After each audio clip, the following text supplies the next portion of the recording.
최근 우리 정부는 육아, 노인 돌봄 인력 부족을 해결하고자 외국인 가사도우미 제도 도입을 준비하고 있습니다.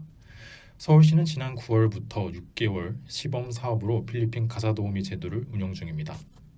월간 조선은 외국인 가사관리사, 이른바 외국인 가사도우미 사업에 대해 현지 취재를 했습니다.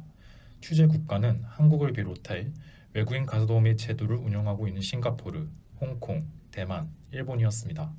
그 첫 번째로 오늘은 한국이 처한 저출산 문제와 노인 돌봄 인력난에 대해 이야기하고 외국인 가사도우미가 해결책이 될 수 있는지에 대해 이야기하겠습니다. 한국의 저출산 문제는 이미 오랜 시간 동안 사회적 문제로 자리 잡고 있습니다. 2023년 기준 한국의 합계 출산율은 0.72명으로 이는 전 세계에서 가장 낮은 수준입니다. 1954년 당시 출산율은 6.03명으로 당시만 해도 출산율이 매우 높았습니다. 그러나 이후 출산율은 꾸준히 하락하며 오늘날과 같은 저출산 문제가 대두되었습니다. 1970년대에는 출생아 수가 100만 명을 넘었지만 2023년에는 약 23만 명에 불과해 당시 4분의 1 수준에도 미치지 못하고 있습니다. 한국의 저출산 문제는 단순히 아이를 적게 낳는 문제로 끝나지 않습니다. 저출산은 고령화 문제와 직결되기 때문입니다. 1969년 일본이 처음으로 65세 이상 인구가 전체 인구의 7%를 넘어 고령화 사회로 진입했을 때 일본은 세계에서 가장 고령화된 나라가 되었습니다. 2023년 기준 일본의 65세 이상 인구 비율은 30%를 넘었으며 초고령 사회로 진입한 상태입니다. 한국은 2000년에 고령화 사회로 들어섰고 2014년부터는 고령 사회로 진입했습니다. 그리고 현재 65세 이상 인구는 전체 인구의 19.4%를 차지하고 있으며 20년 뒤인 2044년쯤에는 일본을 추월해 더 고령화된 사회로 진입할 것으로 예상됩니다. 저출산 문제는 윤석열 정부에서도 국가적 비상사태로 인식되고 있습니다. 2023년 2월 윤석열 대통령은 출산율 목표를 1.0명으로 설정하면서 저출산 문제를 국가 비상사태로 규정했습니다. 정부는 저출산 고령사회위원회를 통해 관련 정책을 추진하고 있습니다. 그러나 2023년 1분기 출산율은 0.76명으로 여전히 역대 최저 수준을 기록하고 있습니다. 윤 대통령은 3대 핵심 분야인 양립, 양육, 주거 문제에 집중해야 한다고 강조했지만 출산율을 1.0명대로 끌어올리는 것조차 현실적으로 어려운 목표로 보입니다. 한국의 저출산 문제는 경제적 부담과 깊이 연관되어 있습니다. 한국보건사회연구원이 2021년도 조사에 따르면 20대의 약 39.8%, 30대의 약 23.6%가 자녀를 갖지 않아도 된다고 응답했습니다. 이는 자녀가 더 이상 필수가 아닌 선택으로 여겨지고 있다는 것을 보여줍니다. 또 다른 조사에 따르면 서울 시민의 81%가 자녀를 경제적 부담으로 여기고 있습니다. 자녀가 삶의 기쁨보다는 부담이라고 느끼는 비율이 매우 높아졌다는 사실은 저출산 문제를 설명하는 중요한 단서가 됩니다. 특히 서울과 도쿄는 자녀에 대한 인식에서 공통점을 보입니다. 두 도시 모두 자녀를 기쁨보다는 부담으로 여기는 경향이 강합니다. 서울 시민의 68%만이 자녀의 성장이 인생에서 가장 큰 기쁨이라고 응답했으며 이는 다른 국가와 비교할 때 상당히 낮은 수치입니다. 자녀가 경제적 부담인지 부모의 자유와 커리어에 방해가 되는지에 대한 질문에서도 자녀 유무에 따른 차이는 크지 않았지만 자녀를 기쁨으로 여기는 비율은 자녀가 없는 응답자들이 상대적으로 낮았습니다. 이런 저출산 문제를 해결하기 위해 정부는 다양한 정책을 추진해 왔습니다. 2006년부터 2023년까지 약 380조 원의 예산을 저출산 문제 해결을 위해 사용했지만 출산율은 오히려 하락하고 있습니다. 이명박 정부 시절에는 약 33조 원의 예산을 투입했으며 박근혜 정부에서는 그보다 많은 93조 원을 투입했습니다. 문재인 정부 시절에서도 약 128조 원을 저출산 예산으로 사용했지만 출산율은 0.8명대로 급락했습니다. 윤석열 정부 역시 2022년 51조 7천억 원, 2023년에 48조 1,600억 원을 저출산 대책 예산으로 배정했지만 출산율은 계속해서 하락하고 있습니다. 그렇다면 왜 이렇게 많은 예산을 투입하고도 출산율은 개선되지 않았을까요? 전문가들은 예산이 적절하게 사용되지 않았기 때문이라고 분석합니다.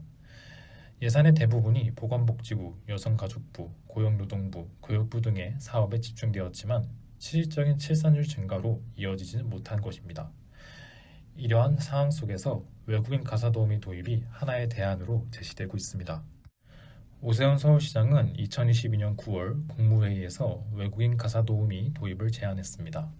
오 시장은 한국에서 육아 도우미를 고용하는 데 월 200만, 300만 원이 소요되는 반면 싱가포르의 외국인 가사도우미는 월 38만, 76만 원 수준이라고 비교하며 외국인 가사도우미 도입의 필요성을 강조했습니다. 이 제안은 이후 윤석열 대통령의 지시로 이어졌으며 2024년 7월부터 서울에서 외국인 가사도우미 시범 사업이 시작되었습니다. 하지만 외국인 가사도우미 도입에 대한 찬반 논란은 계속되고 있습니다. 일각에서는 외국인 가사도우미 도입이 저출산 문제를 해결하는데 실질적인 효과가 없을 것이라고 주장합니다. 또한 외국인 가사도우미의 서비스 이용료가 내국인 도우미와 거의 비슷한 수준이라는 점도 문제로 지적되고 있습니다.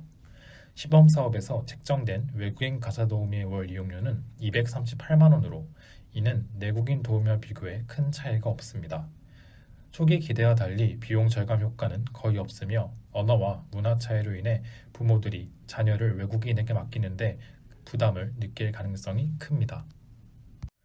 또한 외국인 가사도우미 임금을 낮추는 방안도 제기되고 있지만 법적으로는 실현이 어렵습니다.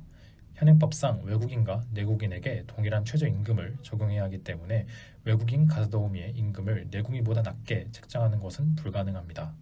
국적에 따른 임금차별은 국제노동기구 협약에 위배되며 이를 위반할 경우 국제사회에서 제재를 받을 수 있습니다.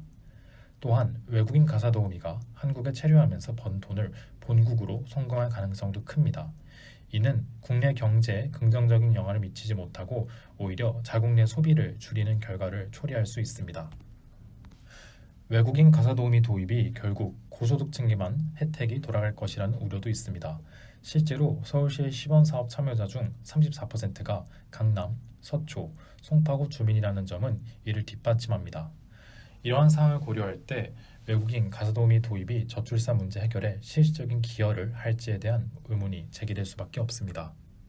이와 함께 외국인 가사도우미 도입이 저출산 문제를 해결하는 데 효과적인지에 대한 연구도 부족한 상황입니다. 외국인 가사도우미를 도입한 국가들에서도 출산율이 증가하지 않았다는 연구 결과들이 있으며 싱가포르, 대만, 홍콩과 같은 국가들도 외국인 가사도우미 도입 이후 출산율 감소를 막지 못했습니다. 또한 외국인 가사도우미가 아이들의 보육에 적합한지에 대한 논란도 있습니다. 언어와 문화적 차이로 인해 외국인들에게 아이를 맡기는 것이 자녀의 정서적 발달에 부정적인 영향을 미칠 수도 있다는 우려도 있습니다. 결론적으로 외국인 가사도우미 도입은 저출산 문제 해결을 위한 하나의 방안일 수 있지만 그 실효성에 대해서는 여전히 논란이 많습니다. 정책을 추진하기 전에 충분한 사회적 논의와 연구가 필요하며 더 나아가 근본적인 저출산 문제 해결을 위한 종합적인 대책이 마련되어야 할 것입니다. 정부의 외국인 가사도우미 사업은 사람을 대상으로 하는 돌봄 서비스의 특수성을 간과한 측면이 있습니다. 보육을 비롯한 돌봄은 단순한 서비스업이 아니라 스스로 자신을 돌볼 수 없는 성장기의 영유아 또는 아동으로 한 서비스이기 때문입니다. 간단한 의사소통이 가능하다고 해서 영어를 배울 수 있지는 않을까 하는 기대감에 언어와 문화가 다른 외국인에게 보육을 외주하는 것은 무모한 실험일 수 있습니다. 다음은 이와 관련해서 장주영 이민정책연구원 부연구위원이 앞서 언급한 보고서에 대해 기술한 내용입니다. 특히 저렴한 돌봄 노동 제공이라는 목적에서 외국인을 도입하자는 이 정책의 관점에서 외국인 대리 양육자의 의사결정권과 훈육을 포함한 육아 가치를 부모가 존중하고 권한을 위임할 것을 기대하기는 어렵습니다. 건강한 돌봄의 핵심은 관계입니다. 대리 양육자의 권한이 존중받지 못하면 그에게 양육을 받는 아동의 애착과 신뢰 형성 등 정서적 발달에 영향을 미치고 한경기 아동의 경우에는 이주민에 대한 잘못된 인식을 형성하거나 존중의 대상이 아닌 사람에게서 돌봄을 받는 자신의 가치에 대해 의구심을 갖게 될 수 있다고 전문가들은 경고합니다. 필리핀 돌봄 인력을 상정하면서 주 양육자와 대리 양육자가 영어로 원활히 소통하고 돌봄을 받는 아동의 영어 실력도 향상될 것이라는 기대를 가진 일부 사람들도 있다고 합니다. 전문가들은 양육자 간의 소통이 원활할 것이라는 가정은 차치하더라도 아동의 언어 발달은 상호작용의 맥락 속에서 사회적 가치와 문화를 습득하는 것이기 때문에 대리 양육자를 존중하지 않고 권한을 일부 위임하지 않는 관계 속에서 기대하는 수준의 영어 습득은 어렵다고 봅니다.